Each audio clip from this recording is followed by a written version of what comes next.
अमरावतीचं बिहार इथल्या काही राजकीय लोकांनी केलेलं आहे आणि पोलीस प्रशासनाचा जसा वचक पाहिजे तसा वचक या ठिकाणी दिसत नाही आहे. इफेक्टिव्ह अधिकारी इथं आता बघू, नवीन आलेले आहेत तर किती इफेक्टिव्हली ते काम करतात. नाही तर नवीन आल्या आल्या तर सगळेच जण रेट मारतात आणि नंतर त्यांची सिस्टीम जमली की मग सगळे गप्प बसतात.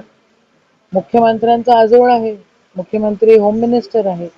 या ठिकाणी काल जी घटना झाली ती अतिशय धक्कादायक आहे.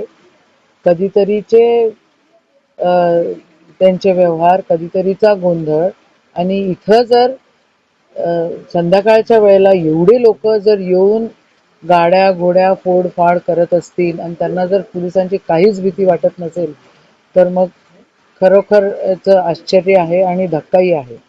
बाल गुन्हेगार 7 सापडले म्हणतात. अमरावती जिल्ह्यामध्ये ज्या ज्या क्राईम मुंबईत होतात त्या सगळ्या क्राईम या ठिकाणी होऊ घातलेल्या आहेत आणि होत आहेत हे आम्हालाही कळतंय. आम्ही वारंवार त्या ठिकाणी विनंती करतो. 7 गुन्हेगार बाल गुन्हेगार होते आणि 150च्या वर जर तुम्ही आकडे बघितले तर बाल गुन्हेगारांचे 150 म्हणजे यांना कोण ऑपरेट करताय हा विचार करण्याचा दृष्टिकोन आहे.